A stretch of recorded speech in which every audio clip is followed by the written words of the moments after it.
today is to talk to you about how do you take these data tables in front of you and now make some sense of it in terms of formulating recommendations. How do you now create some advice or guidance to healthcare providers around what it is you have in front of you. So I'm going to go through some steps about that, and I'm going to end with a second presentation on the actual wording of recommendations. So we have a bit of a standards protocol that we follow for wording of recommendations. So it's a little bit of a formula that we use, and I'm going to walk you through that as well. So let's start by talking about my first presentation. So we're looking at what we do to develop evidence-based action statements, and I want you to think of them as action statements. They're recommendations, they're also known as recommendations, but in thinking of them as action statements really gets your mind working around how they need to be worded. They need to be unambiguous, they need to be actionable, so I like to call them action statements. So in terms of the guideline development process, I know you just had this slide up, so we've worked through the first three steps, right? So the defining the topic, searching for evidence, and assessing the evidence. So that's really the systematic review that the research associates have just completed. And we're now at this step here, translating the evidence into recommendations. Once we have that drafted, of course, it'll go through some internal editing, some back and forth with you as a panel to approve the preliminary draft of the guideline. We send it out for external review to get expert stakeholder feedback and public feedback on what's written, and we finally move to report preparation, which is really the exciting design and print phase of it all, and then we have a huge celebration and all go on vacation when we're all done. So in terms of the translating evidence into recommendations, I like to break it down into 6 sequential steps on how we formulate recommendations from the evidence. So first of all, and we'll walk through each of these following this slide, we look at identifying key topics. So key topics from what you're reading. We choose the topics that we want to use to formulate the basis of this guideline. We order them, create some logical sequence, linking them where possible with each other. We formulate the recommendations now from these broad ideas or issues. We review them, come to consensus as a group on the ones we've selected and their wording, and finally we start to identify supporting text and rationale for that, which will serve as the discussion of evidence in the actual guideline. So let's start with the first one, and what I want to do is, it's fall, it's apple season, so I'm going to use this metaphor of apple picking in an orchard of evidence and use these steps because I like apple picking, I'm kind of good at it, so I will equate each of these steps to that. So the first step is identifying topics and issues from what you're reading in front of you on those data tables. So this is the idea of finding the evidence, right? Finding the apples that you want to include. So if you think of what you're looking at as the tree of published knowledge, right? And I put published in there because this is what we've looked at, is that the published and in most cases peer-reviewed evidence. What you want to do is look at those data tables and determine what key topics or ideas are emerging, common themes. And I know, Susan, they have a narrative summary from the research associates. So the research associates have already taken a stab at trying to do that for you, but it now requires you as experts to put your lens on it to determine what are you common, is there something evidence. Now, there's a caution about this when searching for these quote-unquote apples. These are not the actual recommendations, so let's not worry about the recommendations yet. We're strictly looking at key topics or issues, so don't start thinking of them as recommendations. So the idea is that they may or may not become a recommendation, but let's just see first what's out there in terms of who's done research on what areas related to elder abuse. And the idea is eventually you're going to get sort of maximal quality improvement, or as broad a scope as you can within, of course, what you've defined as the purpose of this guideline, with the most minimal set of actions. Because of course, if we took all 10 or 13,000 articles that we retrieved for the very first search and turn that all into recommendations, I mean, our guideline would be several hundred pages long in a very short time frame, and that doesn't even address the further 3 questions. So we need just the right amount of apples. So usually at this point, our experience has been with panels that they can identify anywhere up to about 30 topics or issues that arise, and in the end you probably only end up with about 10 to 15, so not to worry about it, but again, looking strictly at what's coming out of this evidence.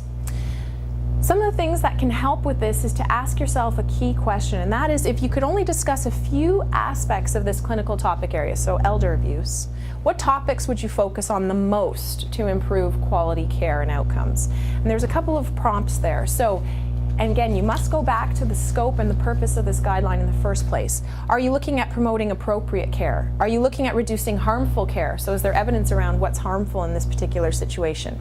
Reducing variations in care. So are there all different health providers in different settings doing different things, and we're trying to create some sort of standardized approach to this particular area?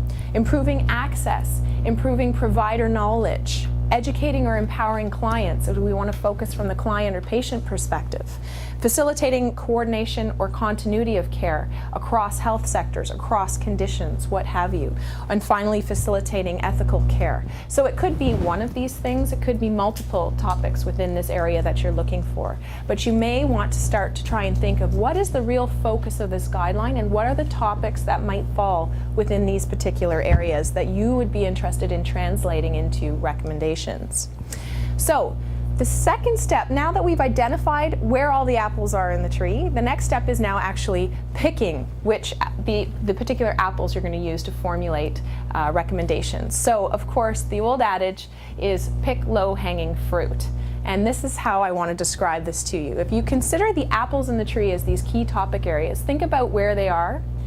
Where are they hanging in the tree? Where are they easy to get to? How big are those apples, right? You're going to want the nicest, shiniest, probably lowest apples you can get.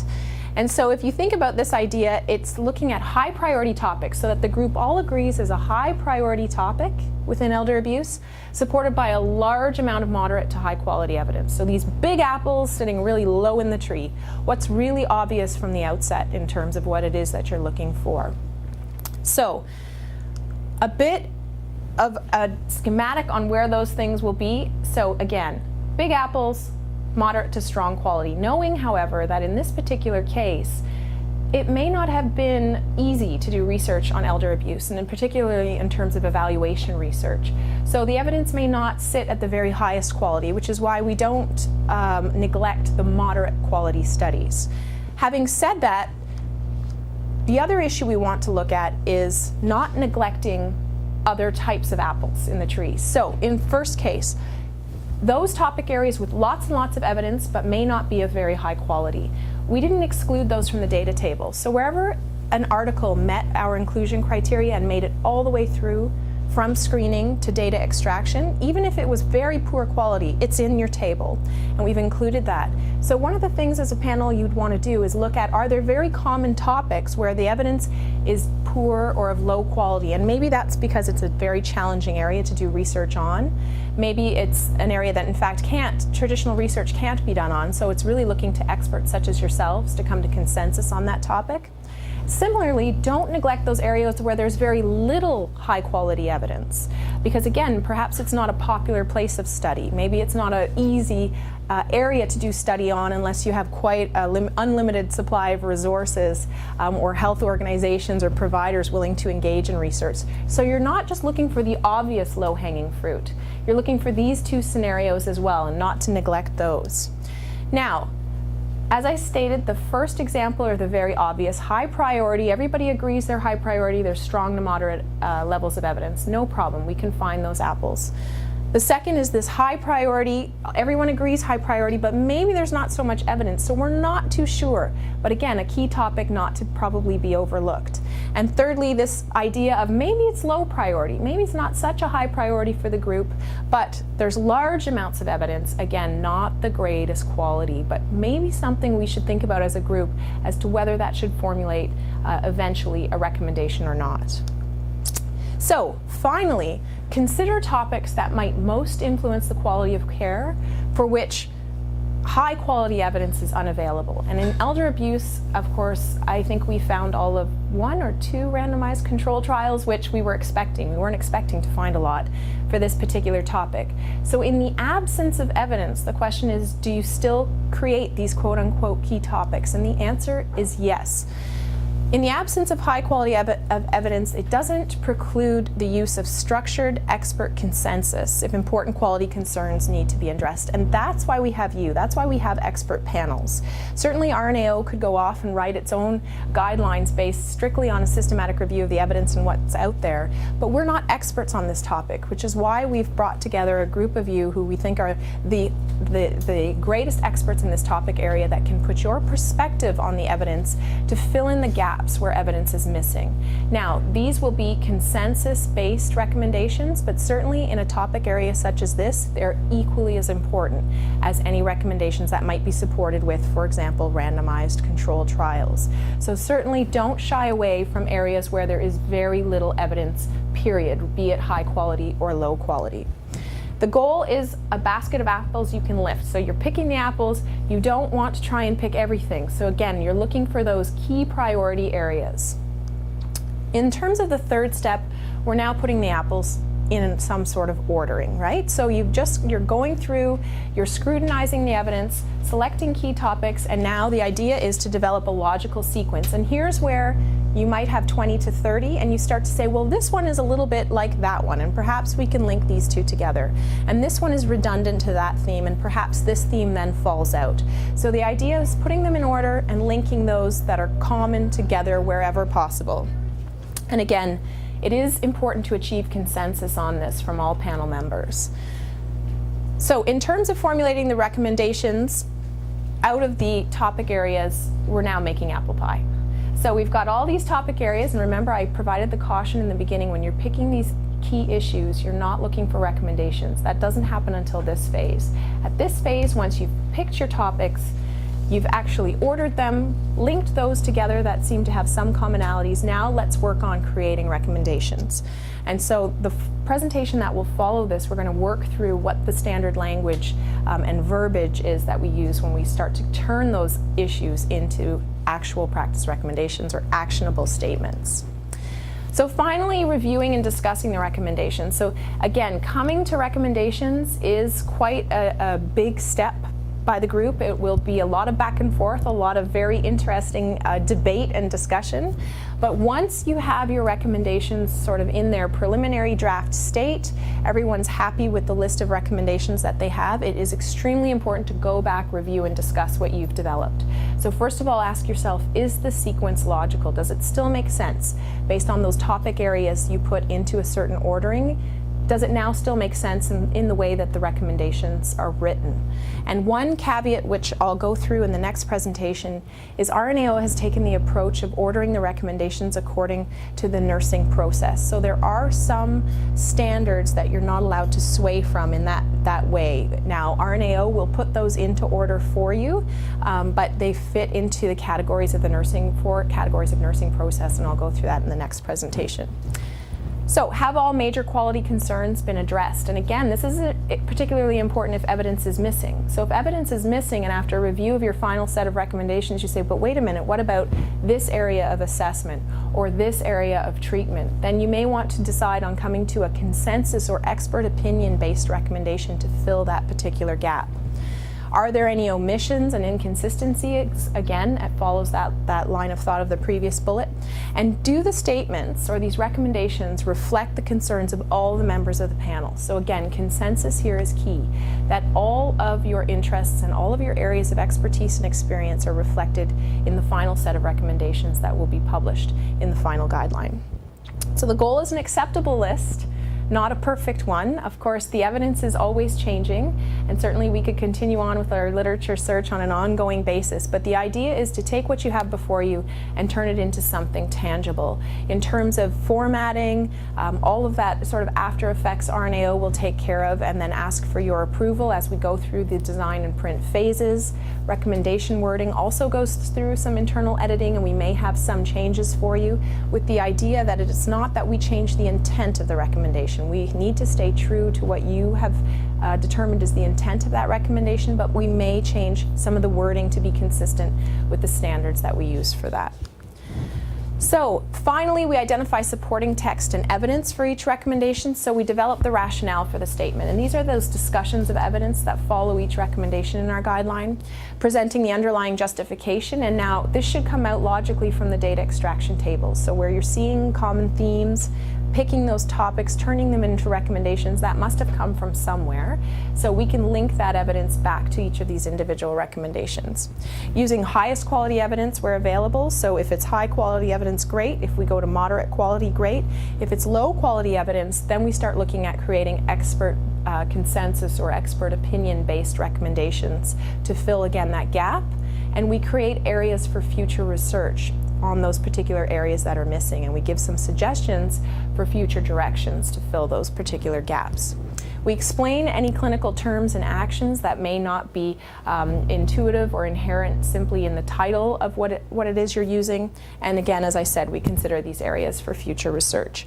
So discussions of evidence that follow can again easily be pages long for each recommendation, but the goal is to be concise and to be clear. And a lot of that will happen internally at RNAO as well through our own internal editing process. We also use an external scientific writer to assist as well, so this third-party objective viewpoint to ensure that we're being clear and concise in terms of what we're using, that the evidence as well has been ranked and assigned a level that's appropriate based on what we're referencing. All those sorts of pieces we take care of.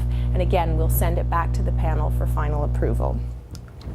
So, just to review again, in summary, the 6 steps that you'll engage in today and tomorrow in terms of identifying key topics, choosing the actual topics you want to then progress forward with, ordering those topics. The 4th step is where you actually start to think about these recommendations and turning those topics into recommendations, reviewing them and identifying supporting text and rationale, and again, letting RNAO take the lead of anything that you don't complete around that in the next 2 days. So that's the end in terms of the steps, but what I want to do is just provide you with a little one-on-one on levels of evidence, because panels often ask for this. Now, this is something that we will take care of again internally in terms of assigning levels of evidence, but it's, I think, great for the panels to know how we come up with that. So in terms of the strength of the evidence within studies, so a particular study we call a primary study. We've quality appraised each of the studies or the papers that are in your data extraction tables. And all of those have been assigned a level depending on how they scored on the quality appraisal tool that we used. So we can certainly have some discussions offline with you if you're interested in the types of tools that we use, but they're very consistent across guidelines, but they're very specific depending on the type of study we've read. So it's not that we use the same tool for example, a randomized control trial and a cohort study. Those would be different tools. So depending on the tool that we use, the study would have achieved a score of high quality, moderate quality, or low quality. This happens again with 2 research associates independently appraising the evidence and coming to agreement on what that level of score should be. So within the study, they would score one of these. When you're looking at assigning different types of studies to a particular recommendation, the question then becomes, what are the types of studies that formulated the rationale for your recommendation?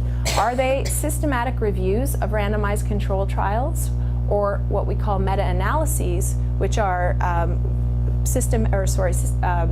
statistical analyses of all of those results? Now, I can tell you for this particular topic there are none of those, so not to worry, but that sort of sits at the top for a reason, and I'm going to show you why. What comes next are randomized control trials, and then what follows are these still controlled or experimental types of studies. They're like randomized control trials.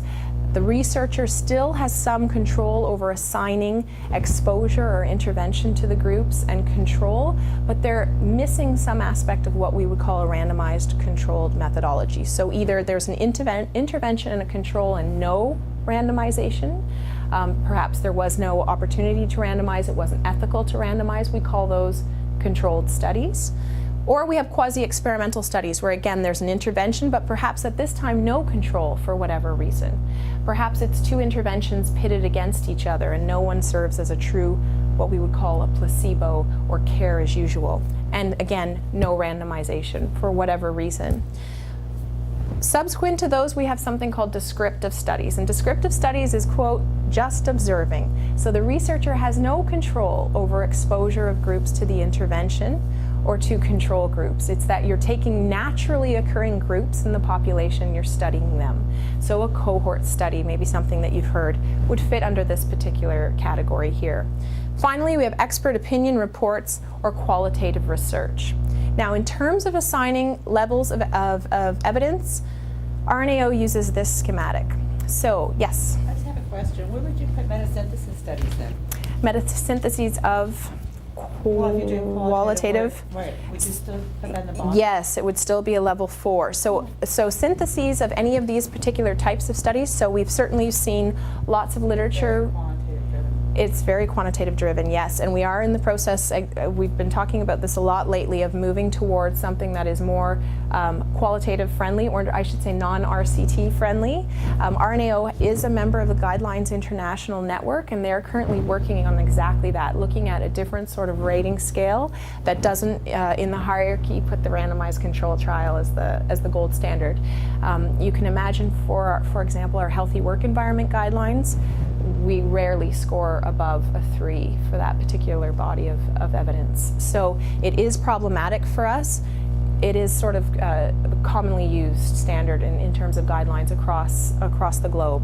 So it is the standard that we use. So meta-analyses and systematic reviews of randomized control trials are a level 1A. If the majority of the evidence supporting the recommendation are randomized control trials, it's a level 1B. Controlled studies sit at 2A, quasi-experimental studies 2B. Observational studies, this just observing idea, and descriptive studies are a level 3, and then expert consensus and qualitative studies are a level 4. Again, it may be that the body of evidence supporting that, so you may have quite a large group of randomized control trials supporting a particular recommendation, but their quality is weak or low. So it would still be a level of evidence would be 1B, but you're going to make a caveat in the discussion of evidence that the quality is low. And in that case, the group has a decision to make as to whether you branch off and say, we're going to make an expert consensus or expert opinion-based recommendation because we don't trust the literature that's out there in these randomized control trials. So one of the things that we will do here internally is we will take the evidence that you've used to support your recommendations and we'll create the levels of evidence. I'm not sure if Susan will work with you if anyone's interested in participating in that. Certainly you're welcome to. Often though the research associates and myself will sit down and scour over the literature because we've already reviewed it all to be able to assign the levels of evidence. So that is it for the steps in terms of going through these data extraction tables, and now I'm starting to pick out recommendations. Again, as you progress through the evidence and get familiar with what it is that we found, I think these steps will fall out naturally. But just know from the outset not to be too focused on the actual recommendation piece of it. Look for those key topics and issues and then worry about translating them into actual recommendations that you would read in one of our best practice guideline documents. So